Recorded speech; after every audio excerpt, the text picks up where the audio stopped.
Buenos días, hermanos. A veces nos falla la tecnología, ¿verdad? Bueno, no es la tecnología, es la atención del que está cambiando ahí. Más bien. Pero bueno. Estamos viendo cada semana algunos encuentros que tuvo Jesús. Y vamos a seguir viendo más. Hay muchísimos, ¿no? En los 4 evangelios, Mateo, Marcos, Lucas y Juan, están llenos de estos encuentros. Hemos estudiado a Natanael, ¿se acuerdan? Estudiamos a aquel hombre que decía que ¿acaso de Galilea puede venir algo bueno? Y veíamos nosotros en el caso de Natanael que cuando una persona cuestiona a Dios, ¿verdad? Cuando una persona cuestiona es porque está realmente escondiendo su gran sed espiritual. ¿Se acuerdan que veíamos eso con Natanael? Una persona que dice o que menosprecia, ¿verdad? Que dice, no, pero es que la iglesia o los cristianos o esto o aquello, realmente está escondiendo su necesidad espiritual. Esto es lo que realmente pasaba con Natanael. Vimos también aquella historia de la mujer de Juan capítulo 4 y el hombre de Juan capítulo 3, o Juan capítulo 3 y Juan capítulo 4. Y decíamos que estas historias deberían ser estudiadas juntas, Nicodemo y la mujer samaritana, ¿verdad? Por una razón literaria por la cual Juan puso esas dos historias juntas, la historia de Nicodemo y la historia de la mujer samaritana, ¿verdad? Y veíamos cómo Jesús trata a un poderoso, a un hombre rico, y cómo Jesús trata a una mujer marginada, ¿verdad? Y veíamos nosotros este encuentro y la respuesta ante la situación de los dos. A una le dice, de tu interior necesitan brotar ríos de agua viva, es decir, la solución no está en lo que tú cambies de afuera, sino en tu interior. Y a Nicodemo le dice, tú tienes que nacer de nuevo, necesitas nacer de nuevo, ¿verdad? Veíamos con el hermano Glenn la mujer sirofenicia, veíamos también hace 2 semanas, a ver, ¿cuál vimos hace 2 semanas? A ver si se acuerdan. La de César, exactamente, ¿verdad? La de Marta, María y Lázaro, ¿verdad? La respuesta de Jesús ante la misma acusación. Si hubieras llegado antes, mi hermano no se hubiera muerto. Vamos a ver hoy, hermanos, no sé a cuántos les gustan las bodas. A mí me gusta mucho ir a las bodas, porque uno come, ¿verdad? Porque uno celebra. Vamos a ver Juan capítulo 2, si me acompañan. Vamos a leer ahí Juan capítulo 2.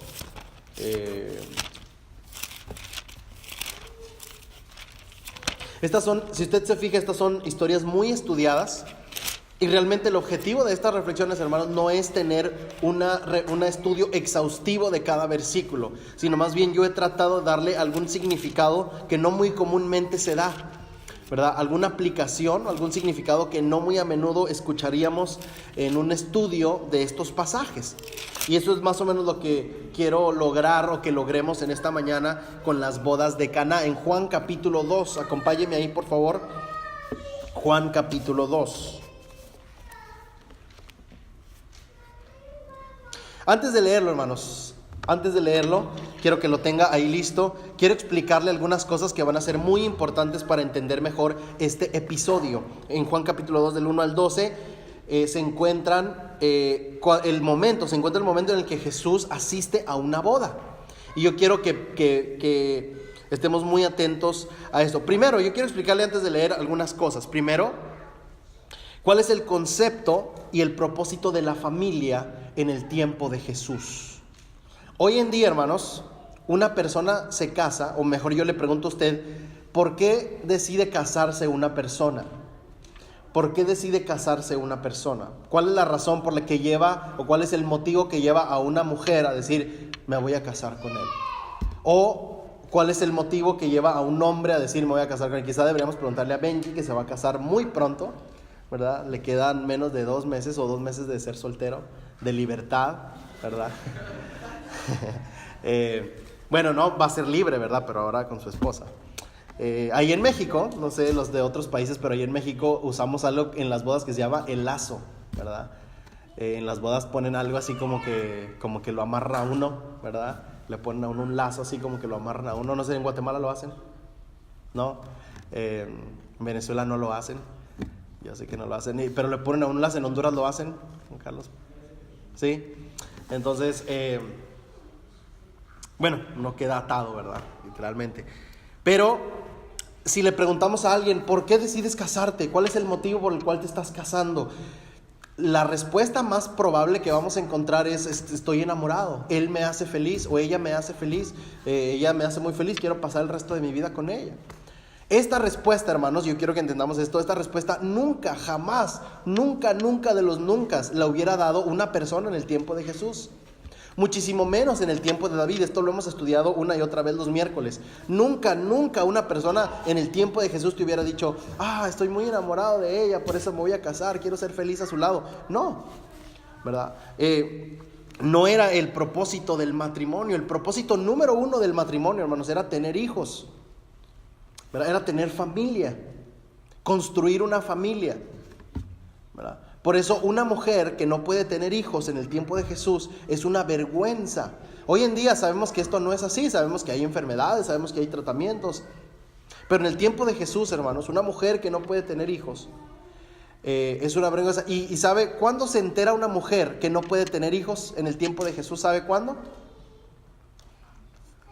Cuando se casa y cuando no queda embarazada, ¿verdad? No era como que decía, voy a ir al laboratorio a ver si soy una mujer fértil. No, ¿verdad? Era cuando se casaba y cuando obviamente tenía relaciones con su esposo y no quedaba embarazada, era cuando se daba cuenta. Lucas capítulo 1 nos narra una historia de una mujer llamada Elizabeth que no puede tener hijos y que está casada. Entonces, cuando una persona se casaba, hermanos, era para tener una familia, y entre más hijos tuviera, la familia era mejor. Entre más hijos tenía, la familia era mejor. Y el objetivo de la familia, fíjese bien en esto, el objetivo de la familia, hermanos, era cooperar ante la sociedad a mejorar, ¿verdad? Que la familia mejorara la sociedad, que la familia mejorara nuestra comunidad, ¿verdad? Entonces, si la familia se portaba bien, si la familia era una familia grande y trabajadora, la familia ayudaba a que el pueblo se hiciera más fuerte. Este es el concepto de familia. Es decir, el día más importante en la vida de una persona era el día de su boda, ¿verdad? El día más importante en la vida de una persona, porque era el momento, era el día de su boda, era el momento en el que iba a empezar su propia familia. Por lo tanto, una persona era mayor de edad, hoy en día es a los 18 años o a los 21 años, pero en el tiempo de Jesús era mayor de edad cuando se casaba. Porque ahí va a empezar a cooperar en la sociedad. ¿Cómo? Con su familia, con sus hijos, ¿verdad? Ahora, permítame hablarle de las bodas. ¿Cómo era una boda en el tiempo de Jesús? Hoy en día, hermanos, hay algo que los novios tienen que pensar cuando se van a casar. El concepto de noviazgo no existe en la Biblia. Existe el desposorio y las bodas, ¿verdad?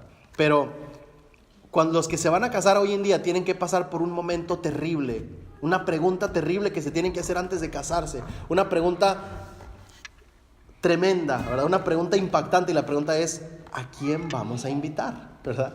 Esa es la pregunta, ¿a quién vamos a invitar? Benji tuvo que sentarse con Jill. Bueno, yo creo que Jill dijo, yo voy a escoger a los invitados, no sé, pero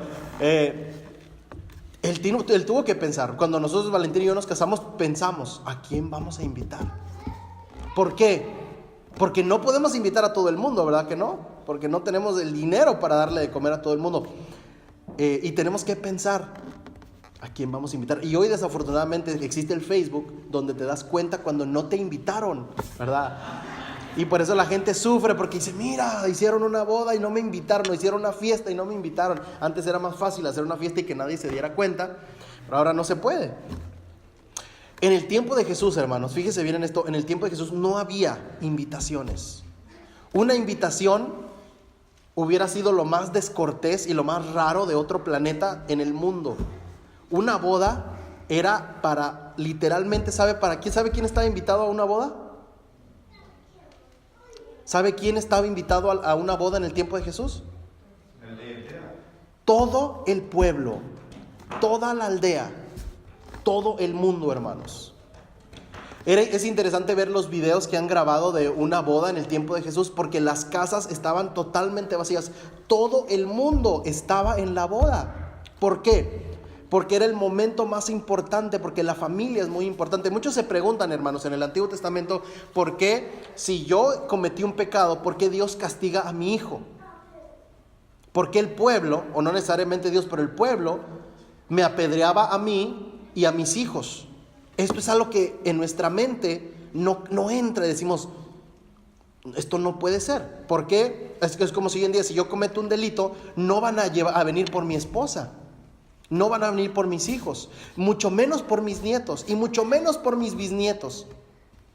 No van a hacer esto, porque hoy vivimos en una comunidad, en una sociedad individualista, ¿verdad? En el tiempo de Jesús, hermanos, la familia es una sola persona. Fíjese bien en esto, a lo mejor esto nos cuesta entenderlo, pero en el tiempo de Jesús, la familia es una sola persona. Una persona en el tiempo de Jesús, en el tiempo de la Biblia, en el Antiguo Testamento también esto es todavía más fuerte. Una persona no puede decir, no, pero es mi papá el que se equivocó, castíguenlo a él. No, una persona no puede decir esto. Una persona sabe que si su papá se equivocó, si él se equivoca es como si yo me equivoco. Si yo me equivoco es como si mi hijo se equivoca. Era lo mismo, por eso cuando agarraban a alguien en un pecado y lo iban a apedrear hasta matarlo, ponían ¿a quiénes ponían ahí para apedrearlos?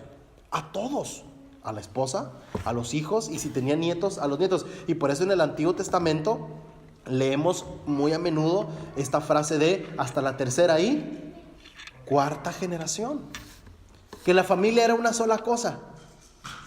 Nadie podía decir, esta es mi esposa o esta es mi hija, como decimos hoy en día. Era una sola cosa, y si mi esposa comete un delito, todos pagamos las consecuencias, todos vamos a la cárcel o todos somos asesinados. Este era el concepto de familia en el Antiguo Testamento. Entonces yo le digo todo esto para que entienda lo importante que es esta boda en Juan capítulo 2. Esta boda es muy importante. ¿Sabe cuánto duraba una boda en el tiempo de Jesús? ¿Alguien sabe? 7 días. 7 días, hermanos, duraba una boda.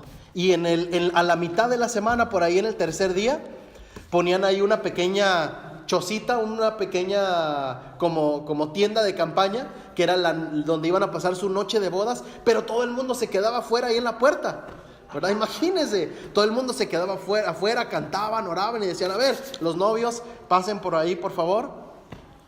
Aquí estamos todos afuera esperándolos, ¿verdad? El esposo tenía que entrar con ella, tener intimidad con ella, y cuando ella sangrara, porque es una virgen, él sacaba el manto, ¿verdad? Y a lo mejor esto nos parece de lo más raro, pero era la costumbre judía. Sacaba el manto lleno de sangre y decía, aquí ella es virgen, y todos celebraban y festejaban la virginidad de ella. Y si no era virgen, usted sabe qué pasaba, ¿verdad? La agarraban y decían, ella no es virgen, y la apedreaban o la expulsaban del pueblo. ¿Y sabe quién es el primero que tenía que tirar la primera piedra? Su papá, ¿verdad? El papá. Y bueno, era la boda, y era 7 días de celebración, 7 días de vino, 7 días de comida, porque es el momento más importante en la vida de una persona. Van a empezar a cooperar ante la sociedad como familia. Ahora, ¿sabe qué fue lo que pasó en esta historia? Está empezando la boda y les pasó una tragedia terrible, que si usted entiende todo lo que yo le acabo de explicar, el concepto de familia, el propósito de la familia, cómo era una boda, para qué era una boda, para qué las personas se casaban, para qué formaban una familia, cómo se celebraba. Si usted entiende todo esto que yo le expliqué, va a entender lo horrible que les sucedió a estos novios. Se les acabó el vino en los primeros días de la boda. Si usted está en una boda hoy y se acaba el refresco, se acaba la Coca-Cola, se acaba el vino, hermanos, no pasa nada. Usted saca su billetera y dice, bueno, pues ve a comprar aunque sea unos refrescos marca Kroger, ¿verdad? De los más baratos, no importa. Ve y compra refrescos. O usted se para y le dice a la gente, queridos invitados, se nos acabó el refresco, pero coman, ahí hay comida. Pero esto no es, hermanos, lo que está pasando aquí. Esta es una ofensa terrible, porque era la responsabilidad de la boda darle de comer y de tomar vino a todo el pueblo durante 7 días. Y si nosotros entendemos todo lo que acaba de pasar, entendemos nosotros que era un desastre social. Un desastre social. Mire lo que dice Juan capítulo 2, verso 1. Al día siguiente se celebró una boda en la aldea de Caná. La madre de Jesús estaba presente y también fueron invitados a la fiesta Jesús y sus discípulos. Durante la celebración se acabó el vino. Y fíjese, usted lee este versículo 3 y usted dice, se acabó el vino, pues no pasa nada. Hermano, pasa muchísimo por todo lo que yo le acabo de explicar. Es un desastre social. Dice, durante la celebración se acabó el vino. Entonces la madre le dijo, se quedaron sin vino. Apreciada mujer, ese no es problema mío. Todavía no ha llegado mi hora. Sin embargo, su madre les dijo a los sirvientes, hagan lo que él les diga. Cerca de ella había 6 tinajas de piedra que se usaban para el lavado ceremonial de los judíos. Cada tinaja tenía una capacidad de entre 75 y 113 litros. Jesús le dijo a los sirvientes, llenen las tinajas con agua. Una vez que las tinajas estuvieran llenas, les dijo, ahora saquen un poco y llévenlo al maestro de ceremonias. Así que los sirvientes siguieron sus indicaciones. Cuando el maestro de ceremonias probó el agua, que ahora era vino, sin saber de dónde provenía, mandó llamar al novio. Un anfitrión siempre sirve el mejor vino, le dijo, y una vez que todos han bebido bastante, comienza a ofrecer el vino más barato. Pero tú has guardado el mejor vino hasta ahora. Esta señal milagrosa hizo en Caná de Galilea, marcó la primera vez que Jesús reveló su gloria y sus discípulos creyeron en él. Después de la boda, se fue unos días a Capernaum con su madre, sus hermanos y sus discípulos. Yo quiero explicarle por qué Juan, quien está escribiendo esta historia, decide poner esta historia como el primer milagro de Jesús. Ni siquiera le llama milagro Juan. Juan no usa la palabra milagro. Juan utiliza la palabra señal. Esto es una señal, dice Juan. En el texto original, en otros milagros se utiliza la palabra milagro. Aquí se utiliza la palabra señal, ¿verdad? Entonces, dice aquí que después de la boda se fue unos días a Capernaum con su madre, sus hermanos y sus discípulos. ¿Por qué Juan decide poner este milagro como el primer milagro de Jesús? Este es como su campaña inaugural, este es como su primer milagro, ¿verdad? Y bueno, si un político hoy en día, hermanos, decide elegir un lugar para empezar su campaña política, definitivamente va a escoger algo muy poderoso, muy grande. Jesús pudo haber dicho, ok, voy a hacer mi primer milagro, voy a hacer algo grande, voy a resucitar un muerto, voy a sanar un leproso, algo así muy impactante. Pero en la mente de Juan, en la narración de Juan, hermanos, el primer milagro, el milagro con el que va a abrir su campaña como Mesías, es una boda. Y yo quiero explicarle por qué. Para Juan, el mejor escenario, la mejor situación es una boda. Por lo que la boda significa, por lo que la boda significa para Jesús. Y esto lo vamos a ir viendo poco a poco. 3 cosas. Número 1, Jesús quiere que probemos de su vino. 3 enseñanzas sobre este pasaje. Jesús quiere que probemos de su vino. Si usted se fija aquí, hay un encargado del banquete. Como hoy en día en cualquier boda hay un encargado del banquete. Y Jesús toma su lugar como el encargado del banquete. Él dice, ahora voy a tomar yo el control de este banquete. ¿Verdad? Y Jesús toma este lugar. Y decimos nosotros, bueno, pero que Jesús no vino para humillarse, para sufrir. Y sí, ¿verdad? Sí, Jesús vino para sufrir y vino para humillarse, pero con el propósito final de que algún día probemos de su banquete. Esto es algo que este es un mensaje que Jesús nos quiere mandar a través de esta historia, que las personas debemos anhelar probar de la comida, hablando espiritualmente, que Jesús nos quiere dar. El vino que Jesús nos quiere dar, el vino siempre representaba el gozo. En la enseñanza rabínica, siempre los rabinos enseñaban que el vino representa el gozo. Y ahora Jesús dice, yo tengo un vino, yo tengo un banquete, yo tengo una comida que les quiero dar. Por eso el Salmo 34, hermanos, dice que debemos gustar la bondad del Señor. Dice, debemos probar que Jesús es bueno. Ahora, póngase a pensar un momento en esto. ¿La gente no sabe ya que Jesús es bueno, hermanos? La gente lo sabe. Si usted va y pregunta en las casas de Memphis, Si usted va y se mete a donde viven hispanos como nosotros y les preguntamos, oye, ¿tú crees que Dios es bueno? ¿Sabe qué van a contestar? Sí. Va a ser muy, muy raro el que diga, no, no creo en Dios, o el que diga, no, yo creo que Dios es malo. Nadie va a contestar eso. El 99% de la gente va a decir, sí, yo sé que Dios es bueno. Entonces no hay nada que probar, pero la invitación del Salmo 34 es a que probemos profundamente la bondad de Dios. A que una persona no solamente diga, sí, yo sé que Dios es bueno, sino que experimente en su vida que Dios es bueno. Este es el punto aquí. Jesús trajo un vino nuevo, que es mejor que todos, que es el gozo, y quiere que lo probemos, hermanos. Quiere que probemos ese vino nuevo, ¿verdad? Nosotros creemos, los cristianos creemos en que algún día vamos a ir a la eternidad, vamos a ir al cielo con Jesús. Pero también creemos, hermanos, que no tenemos que esperar hasta ese momento para poder experimentar la bondad de Dios. Creemos nosotros que en este mundo podemos experimentar también la bondad de Jesús. Así que número 1, Jesús quiere que probemos de su vino. Jesús tiene un vino nuevo que quiere que cada uno de nosotros probemos. Número 2, Jesús nos quita el pecado y la vergüenza. Ya les comentaba yo al principio que el hecho de que en una boda se les acabara el vino, hermanos, era una tragedia terrible, hermanos. Era una sociedad, fíjese esto. Hoy en día, si pasa una tragedia en el hogar, a veces pasan tragedias en el hogar, pasan tragedias en la casa, es algo que a veces mantenemos en secreto en nuestra casa, ¿verdad? Es algo que mantenemos en secreto. Pero en este tiempo, hermanos, en esta sociedad, es algo público, es algo que se hace de manera pública.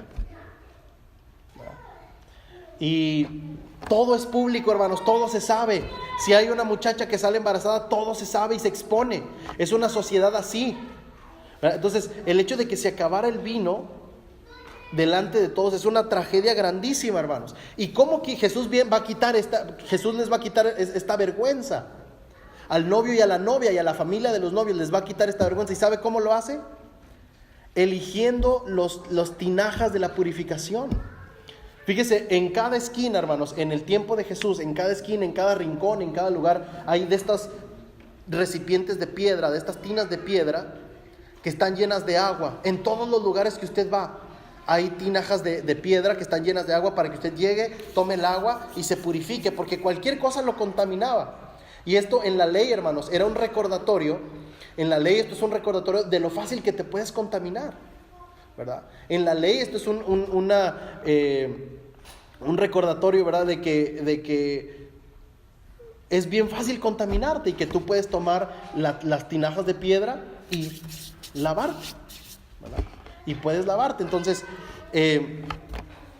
es muy interesante esto. Es muy interesante ver cómo en cada lugar hay estas tinajas de piedra que te recuerdan siempre lo sucio que puedes estar, que te has contaminado. Y Jesús las ve ahí en la pared, las ve por ahí en un rincón y dice, llénenlas de agua, porque siempre se usaban, se estaban vaciando. Jesús dice, llénenlas de agua, ¿verdad? Para hacer el vino ahí. ¿Por qué Jesús decide hacer el vino, hermanos? En las tinas de la purificación. ¿Por qué Jesús decide hacer el vino en las tinas de la purificación? ¿Cuál es el mensaje, hermanos, que Jesús nos quiere dar al hacer vino en las tinas de la purificación, en las tinajas de la purificación? Bueno, y este es el mensaje precisamente, hermanos, que el único que nos puede purificar, hermanos, es el vino de Jesús. ¿Se fijan eso? Es el único que a mí me puede purificar. Fíjese cómo a veces, hermanos, la sociedad y a veces las iglesias, las escuelas, los amigos presionan a la gente para cumplir ciertos parámetros en su apariencia. Nadie quiere que piensen mal de ti. Nadie quiere ver a sus hijos que tienen menos o que son menos que los hijos del otro. Y por eso nos esforzamos en cumplir las apariencias, ¿verdad? A mí me daba risa cuando estudiaba en la universidad, cuando estudiaba ahí en Harding, me daba risa cómo todos usaban los mismos zapatos, todos usaban la misma playera. Y se ponía de moda unas sandalias y todos usaban las mismas sandalias. Y yo le decía, y ¿sabe qué era lo más chistoso, hermanos? Que después de unos meses yo le decía a Valentina, mira, todos usan las mismas sandalias, todos usan las mismas sandalias. Todos en esta universidad parece que es como que ley que tienen que usar chacos, ¿no? Si no, no pueden. ¿Y sabe qué es lo más interesante? Que después de unos meses yo le decía a Valentina, oye, como que están bonitos, ¿verdad? Están bonitos, de como que hay que comprarnos unos nosotros también, ¿verdad? Como la sociedad te ve raro si tú no eres como todos, si tus hijos no se ven como los demás, o si no les compras lo que los otros tienen. Y a veces los logros que tenemos, las cosas que queremos lograr, a veces dentro de nuestro corazón, es para tapar las fallas que tenemos por dentro. Y nos esforzamos mucho, hermanos, para aparentar, para saber, para que los demás se den cuenta. Y no queremos que vean la falla que hay dentro de nosotros, ¿verdad? Víctor y yo el año pasado platicábamos con un hermano que vino a dar un taller de canto aquí. Y nos sorprendía muchísimo que no le importan las imágenes de nada. Y nos decía con un orgullo, mi esposa trabaja manejando un autobús, ¿verdad? Dice, me encanta su trabajo. Y yo decía, por un lado, decía yo, qué bueno que haya personas que no tienen que cumplir con la regla de todos, ¿verdad? Quizás si mi esposa trabajara, como dicen allá en México, de camionera, pues a lo mejor le harían bullying, ¿verdad? No, que Lola la trailera, o qué sé yo, ¿verdad? Cualquier cosa. Pero él dice, ella trabaja manejando un autobús, le encanta su trabajo y me encanta, y hasta nos enseñaba fotos, ¿verdad? Y porque a veces la sociedad, y muchas veces esto pasa en las iglesias, hermanos, la sociedad nos presiona para cumplir ciertos parámetros con nuestra imagen. Una de mis películas favoritas, para terminar este punto, una de mis películas favoritas es la de Rocky. ¿Se acuerdan la película esa de box de Rocky? Rocky 1, me encanta esa película. Y Rocky, que era un vagabundo ahí, se pone a pelear con el campeón de box. Y una tarde antes de la pelea está acostado ahí en las piernas de su esposa, y me encanta porque le dice, ¿cómo se llama la esposa? Adriana, ¿verdad? Adriana. Dice, yo no tengo que ganar la pelea. Yo no tengo que ganar. Lo único que tengo que hacer, ¿se acuerda qué era? Estar de pie los 12 rounds. ¿Se acuerda de eso? Yo no tengo que ganar, solamente tengo que estar de pie todo el tiempo. Y si yo quedo de pie todo el tiempo, yo no tengo que ganar, pero si yo quedo de pie, todo el mundo se va a dar cuenta que no soy un vagabundo, le dice Rocky. Eso es lo que yo quiero. Que la gente sepa que no soy el vagabundo y el drogadicto que todos dicen que soy, ¿verdad? Muchas veces así son nuestras peleas, hermanos. Luchamos muy fuerte para que no se den cuenta de la realidad del vagabundo que realmente soy, ¿verdad? Pero sabe una cosa, hermanos, todo el esfuerzo que yo puedo hacer nunca va a poder tapar el vagabundo que realmente soy. La única limpieza verdadera es la del vino de Jesús. Por eso Jesús decide hacer su vino en las tinajas de la purificación. Porque el único que puede quitar, que puede renovar mi imagen y la imagen de mi familia, no es que yo me compre un carro nuevo, no es que yo aparente estar bien, es el vino de Jesús. Es la única forma en la que yo realmente, y usted y yo nos vamos a purificar, a través del vino que Jesús trae. Yo puedo hacer 1000 cosas, cambiar de trabajo, cambiar de guardarropa, cambiar de carro, cambiar de casa. No, como decía una hermana de México, ya quiero hablar más finolis, decía una hermana. Quiero aprender a hablar más finolis, decía la hermana. Digo, no, hermana, ya empezó mal con eso de finolis. Decía, quiero hablar más fina. Usted puede hablar más fino, pero nada lo va a purificar como el vino de Jesús. Por eso Jesús hace su vino en las tinajas de la purificación. Esta es la verdadera purificación. Y última, Jesús, hermanos, viene su mamá y le dice, hijo, se quedaron sin vino, y le dice, la Reina Valera dice, mujer, ¿qué tienes conmigo? Mi hora no ha llegado. Y siempre que leemos esto, todos los comentaristas, no he leído un comentarista, para este sermón leí como 6 comentarios sobre ese pasaje de mujer, ¿qué tienes conmigo? Y todos dicen que 2 cosas. Una, que el griego, en la traducción casi en ninguna Biblia es buena. Casi todas las traducciones la ponen un poquito más grosera de lo que es. ¿Verdad? Jesús no era un mal hijo, un grosero, diciendo, ay mujer, déjame en paz, no. Pero sí Jesús le contesta fuerte y le dice, mi hora no ha llegado. Ahora, fíjese bien en esto, estamos por terminar. ¿Sabe a qué se refiere Jesús cuando le dice, mi hora no ha llegado? Cuando Jesús dice normalmente en su vida, mi hora no ha llegado, ¿a qué se refiere, hermanos? A su muerte. Y usted dice, pero ¿esto qué tiene que ver? ¿Qué tiene que ver que Jesús diga, viene la mamá y le dice, hijo, se acabó el vino, ayúdales, mi hora no ha llegado? ¿Qué tiene que ver la hora de su muerte con que su mamá le diga que les haga el vino? Tiene mucho que ver. Tiene mucho que ver porque para que Jesús traiga el vino, tiene que morir, hermanos. Porque para Jesús renueve la humanidad con el gozo de su vino, tiene que morir. Por eso Jesús dice, parafraseando, mujer, para que yo traiga el vino, necesita llegar mi hora. Necesito morir. Entonces, este es el costo de aceptar el vino de Jesús, hermanos. Su muerte. ¿Sabe qué hacen muchos solteros cuando van a las bodas? ¿Qué hacen los solteros y las solteras? Sobre todo las solteras, cuando están en una boda. Díganme ustedes, ¿qué hace una muchacha soltera cuando está en una boda? ¿En qué piensa? Mira, aquí habla un soltero. ¿Qué hace un soltero o una soltera? Eso piensa, hermanos, en cómo va a ser su boda. ¿Verdad? Eso piensa una mujer soltera cuando está en una boda. Y eso piensa un hombre soltero. Yo creo que más las mujeres de los hombres, pero yo creo que un soltero piensa en cómo va a ser su boda. ¿Verdad? Y especialmente cuando es una boda bonita, suspira y dice, ay, el día de mi boda. Bueno, primero tengo que encontrar al novio, dice, ¿verdad? O a la novia. Y sabe usted, hermano, que en esta boda Jesús está pensando en su boda. Jesús soltero aquí está pensando en su boda, pero no en el día de su boda con una mujer, sino en el día que se va a casar con su iglesia. ¿Sabía usted que desde el Antiguo Testamento esta es una de las imágenes favoritas de Dios, de la Biblia? Él se describe como el esposo, ¿y a quién describe como la novia? A su pueblo. Siempre desde el Antiguo Testamento en la Biblia se repite esto. Y en Efesios 5 Jesús dice, los maridos deben amar a sus esposas como ¿quién? Como yo amo, como Cristo ama a la iglesia. En toda la Biblia está la figura de que Jesús o Dios es el novio y su pueblo es la novia. Y Jesús, hermano, aquí está pensando en el día de su boda, en el día en que se va a casar con su pueblo. Pero ¿sabe qué tiene que pasar para que esta boda se lleve a cabo?